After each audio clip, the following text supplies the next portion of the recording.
Welcome back to the Crochet Crowd as well as yarnspirations.com. I'm your host Mikey. Today we're going to experience another stitchcation motif, and this is a great one. This is from the Tucson throw, and this is an amazing one. There's actually two motifs in the large ones that are from that particular throw, and I'll provide a link and more information for this particular stitchcation, and you can get all of the motifs as well.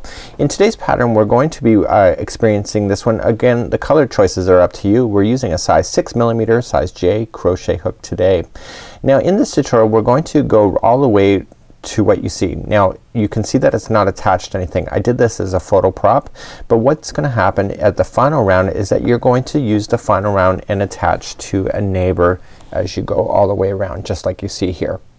Okay, so what I recommend, and I've been saying in all the stitchcations, is that get all of the motifs done all the way to the second last round and then put them down on a table, lay them all out, and then put them where you think they should go, and then do the final rounds and attaching it. Now the very first one that you'll ever do always has to be completely done, and then they all start building and attaching next to each other once you get the first one done.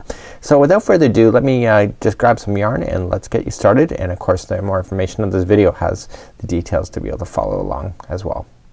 So let's begin today, and I'm using lavender. This is part of the Bernat Super Value collection, and of course we have more information in Stitchcation about the pattern and etc.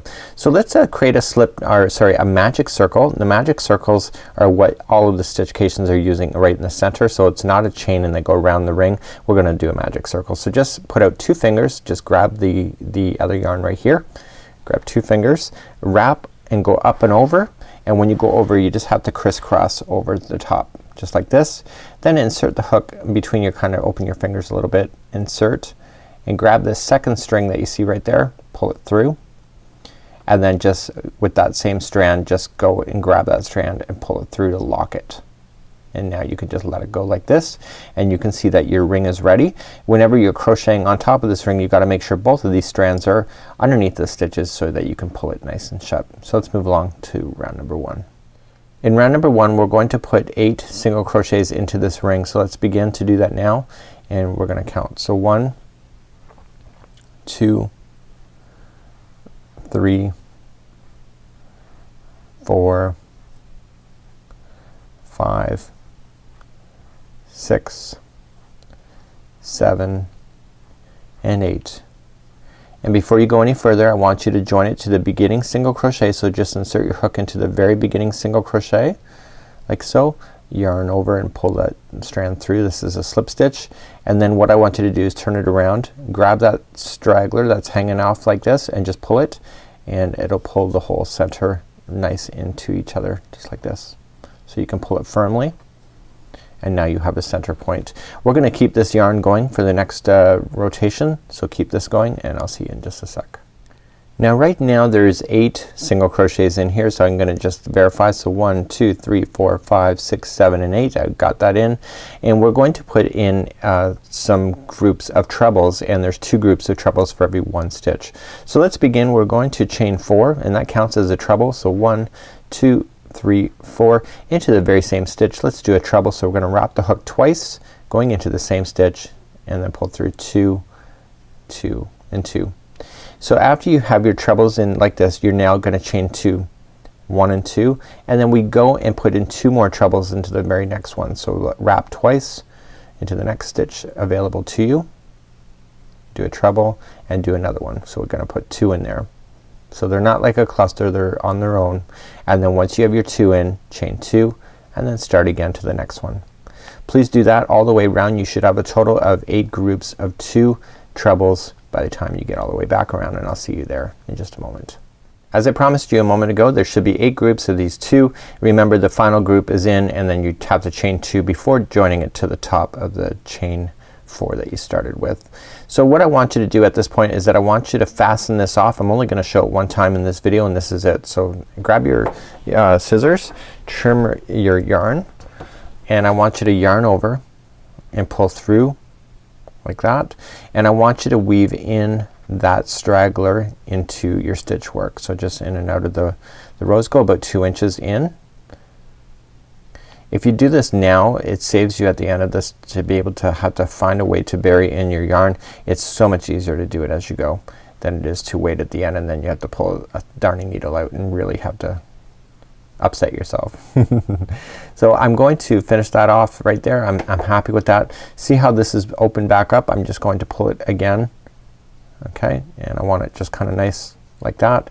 So I'm gonna trim both of the strands now. This one I can safely cut. Okay, so I don't ever have to worry about that again. And then I'm just gonna cut the straggler that's in the back. This is the pull string. Okay, and so now I'm ready for the next round. I'm gonna grab my aqua next. So let's join on some new yarn. I always join it on with a slip knot. It just is a satisfaction thing for me. It makes it easier. So what I want to do is that I want to pick any one of the groups of two. So it can be any one, it doesn't matter, you choose. And you're gonna choose the one that is on the first one that's available to you, and you're going to insert into the top of the first one and just pull through and pull through both of the strands. And now we're ready to go. So what we're going to do is that we're going to chain one and we're going to single crochet into that same spot. Now the way that I've been doing it throughout Stitchcation is that the way that I'm joining is differently. They ask you to change your yarn before moving to the next step. I like the more cleaner look. It just makes sense to me, but again that's completely up to you. So what you want to do is once you have the first one done, you're going to single crochet into the next treble that's available to you, and then you're going to put in 4 single crochets into this chain space. So 1, 2, 3, and 4, and then in the next 2 trebles, you might have to move stuff around in order to get into it, is just 1 single crochet each. Okay, so the next chain space is going to have 4.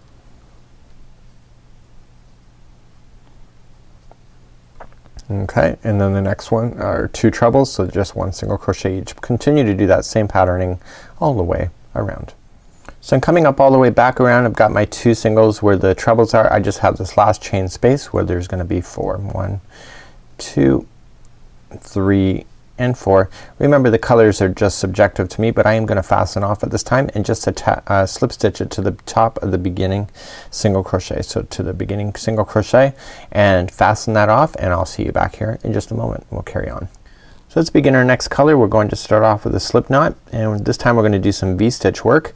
And what we're going to do is that we're going to start off, it can be any one as long as it's the first one. Okay, so it can be any one as long as it's the first one. So let's just go in, insert, and let's just join like so. And what we want to do is that we want to chain 5. So we're gonna have 1, 2, 3, 4, and 5. This counts as a double crochet plus a chain 2, and you're going to double crochet back into that same stitch. So that's how you get started. And then all this round is basically we're gonna skip 2 and go to the third one and just double crochet,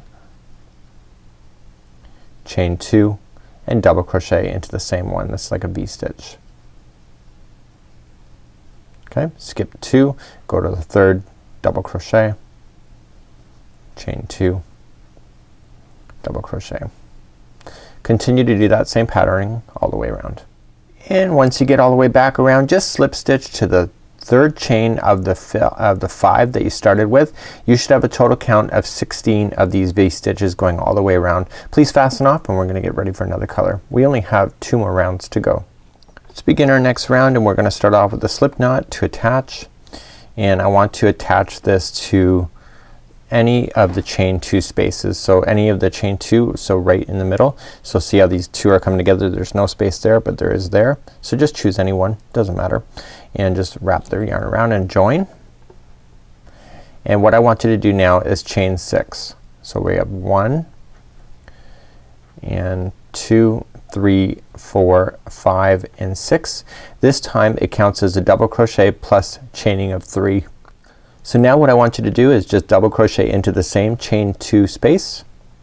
Well, that's kind of loose the way I just did it. I'm gonna try again. There was absolutely no tension in my hands, so I'm just restarting that. And basically there is what it will look like. So basically I'm just going to jump to the next chain 2 space, so just jump over, and basically we're just matching the V stitches, but this time the V stitch is slightly bigger. So it's a double crochet, chaining 3, and double crochet into the same chain 2 space. So the V-stitch is just getting a little bit bigger with the rotation that's going around. So please do that in every one of the V-stitches. Double crochet, chain 3, double crochet, and I'll see you back here in just a moment. When you come up all the way back around, you're just going to slip stitch to the chain 3. So there's actually chain 6 here. Just go to the 3rd one only to maintain that stitch count there. Please fasten that off and you should have a total count of 16 of these because you had 16 of the green. These just went right inside the green, so therefore there should only be 16 of these in this rouge color. So let's begin the next round. So let's begin our second last round and we're going to join on with the blue. And we're going to join on to any of the chain 3 spaces that are in the middle of a V-stitch. Doesn't matter which one you choose. So we're going to just attach and I want you to chain 4 this time. So 1, 2, 3, and 4. And this time I want you to put in 2 more trebles in this particular stitch in this space here. Okay, so 2 more. So how this one is working is that this is considered in the middle of an octagon flat space, but it will make sense in just a moment. So what we're going to do is once you have your 3 done, you're going to chain 1, and now the next one is your first octagon corner. So how we do it is that we're going to treble into the next one, next V-stitch, chain 1, we're going to treble again. Okay, that's the middle one of the corner. Chain 1 and treble again. And then after you have this corner done, chain 1. Okay, so the corners basically are trebles with chain 1s in between, and the ones in the flat space are just trebles by themselves. Let's review this one more time. So the next one is going to be 3 trebles into the same stitch. Into the next V-stitch. Like so. Once you have those 3 done, chain 1, and now the next one is your next corner. So you're going to start off with the treble followed by a chain 1. You're going to do another treble. This is the middle one of the 3 followed by a chain 1 and then treble into the same one. And then after you have that done, chain 1 and begin another flat side. So it's 3 trebles into the same one. Okay, so continue to do that same patterning all the way around when we're gonna finish this off, and then we'll review on how to do the final edging after that, the final border. When you come up all the way back around, you're going to be doing a corner piece here because we started in the middle and there's a corner right here. We'll just make sure you chain 1 first and then just slip stitch it to the top of the beginning treble that you started with, so the chain 4. Okay, and fasten that off, and we're gonna review how the next one, which is your border, which joins to your neighbors. Okay, we're now ready to do the border, and basically this is what it'll look like right now. Now in Stitchcation I recommend that all of the motifs, all 6 designs in the large as well as the small connectors, are all done up until the second last line or second last row. And the reason for it is that the last row has to physically connect with the neighbor. Now for tutorial reasons I did this as a sample so you could see what it looks like, but in actual fact it should already be attached to a neighbor by the time it gets to this point. And so you can actually do this, and I'm gonna show you ways in order to make this, but not all of the sides actually attach to each other. Sometimes that this could actually be on the outside of the afghan, so therefore you will have like this whole section right here completely on the outside, so it's not attaching to anything. Now when we go to attach the big large motifs together, they only attach to a neighbor in 2 spots. Okay, so here's a great example right here. So you can see the 2 sides are coming together right there. Okay, and so then the next ones are straight down from each other, just right there. Okay, and you can see that there's a hole in the middle right in here, and that's for the small connectors that we do at the very end of Stitchcation that you see here, and then that ties everything together. So basically you have to attach as you go when you're doing this. So one of these has to be completely done to be your starting point, and then etc. So what I recommend is that you lay these down on a table. If you have different colors and ideas, you can just kind of move them around, shift them around. Once you're satisfied, then you can start the outside edge. Now the way Stitchcation has been designed that each one of the 6 large motifs have the exact same finishing on the outside round. The only difference is where they appear of the stitches is slightly different because each one has a different second last round. So you have to really kind of just play with your ideas. If you want all of the outside motifs to have the same color, you're more than welcome to do so again, but you can have a lot of creativity for yourself as well. So without further ado, I'm gonna get you started on here. I'll show you how to do this and then I'll show you how to attach to a neighbor at the same time. So let's begin the final round and I'm gonna show you how to do this. Make sure that you are attaching to a neighbor as you go all the way around, or you'll be grabbing a sewing needle putting it together and you won't be happy. So what I want you to do is that you can look for any one, you can follow the instructions as it says, but you can look for any of the ones that are in the flat areas. You can tell it's flat because this one has the chain 1 spaces in between, so it kind of opens up. These are kind of together, so it can be any one of those, and just make sure that you grab the first one that's available to you. So let's just grab our yarn and create a slip knot to join. The outside is really quite easy, and once you start doing them it becomes really easy. So this insert into the first one, attach your yarn on, and then chain 1 and single crochet into the same position, the same space, same stitch. Okay, so now we're ready. We're going to single crochet into the next 2. Okay, so this time we're starting right in the middle of doing an outside round, so it's a middle flat edge. The next one is going to be a half double crochet. We're gonna get the edge to be bigger to form the point better, and then the next 2 are going to be a double crochet, but the next 2 are kind of confusing.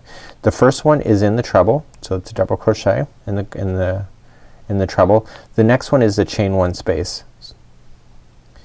And I know this is right because the middle one here is where the new fancy stitch work should happen. So just like we did here with the trebles, we need to do it once again. So we're going to wrap our hook twice and treble into that middle one. And then we're going to follow it with the chain 1 and then treble back in, follow the chain 1 and then treble back in. So it's basically what you did with the blue already below. So now let's move along and create our first side. In the next corner I'm gonna show you how to join to a neighbor. So the first one is going to be in this chain 1 space, and that's gonna be a double crochet. The next one is a double crochet into the next treble. In the chain 1 space here is going to be a half double crochet, and on top of these 3 that are in the middle there's always gonna be 3 single crochets, and we kinda did that over here when we did it, and that's the same thing that's gonna happen this time. So it's 3 single crochets right into, sorry, 1 into each of the 3, just like that. So now let's get bigger again, and so in the gap space, the chain 1 space, we're gonna half double crochet. The next treble we're going to double, and then the chain 1 space we're gonna double again, and now we're gonna create a first corner. So I'm gonna start the corner and then I'm gonna show you how to join. So we're gonna start it by doing a treble, followed by a chain 1 and treble once again. So this is the middle treble of the 3, this one that I'm just doing right now. We want to grab our other project that we're working on, and when we're attaching it to a neighbor's, you could be actually attaching it in different spots, and we talk about that in the attaching process. But what I want you to do is that I want you to get the right side up so it's facing up, and I want you just to put this back in your hands, take your hook out and keep your loop, and go to the other one that's matching it. So the other middle treble on the next one, insert your hook from the right side down, pull the loop through, chain 1 to lock it, and then treble back in. So if you've been working on other stitchcations, it's the exact same thing that we've been doing all along. So let's move along to the flat edge, and then I'll join it to another one over here. So the next chain 1 space is a double crochet. The next treble is a double crochet. The next one is a half double crochet as we get smaller, and then we're back in the middle section again, and they're 1 single crochet into each of the 3. So 1, 2 and 3. Okay, and then we're gonna get bigger again, so we're gonna half double crochet. The next one is the treble, so it's a double, and the next one is a double in the chain 1 space, and then the trebles start once again for the corner. So we're gonna start the corner with the treble, followed by a chain 1, treble, and this is the middle one of the 3. Take out your hook, go back and get the next one that's available to you, so it's kind of matching. Okay, this is the treble on this side, go straight down in, grab the loop, pull it through, lock it with the chain 1, and then treble once again to finish off that side. And you're just gonna maintain the same patterning going all the way around. There's nothing more to attach in this particular example. So you're just gonna go along. So you're gonna do a double. Okay, so you'll have 2 doubles in a row. You'll have a half double by itself, and then the next 3 is in the middle again, so there's 3 single crochets in a row. Okay, and then you're gonna get bigger again, so it's a half double, double on the next, double in the chain 1, and you're back to doing a corner again. So it's just starting off with a treble followed by a chain 1, treble again, chain 1, and there's nothing to attach, so I just keep on going. Okay, and then you just go back to going narrow down. So continue to do that same patterning all the way around. When you get all the way back around, you are just maintaining the pattern as normal, and then we're just gonna finish off with a half double crochet in that gap space, and then we're running into the single crochets that we started with. Just simply just slip stitch to the first single crochet and then fasten off, and then the border for that is completely done. So this is what it would look like at this point with them put together without having to pick up a sewing needle. So here we have it done. You can see that they're attached together. They look fabulous. And until next time, I'm Mikey on behalf of Yarnspirations as well as the Crochet Crowd. Thank you so much for joining me for Stitchcation today. We'll see ya.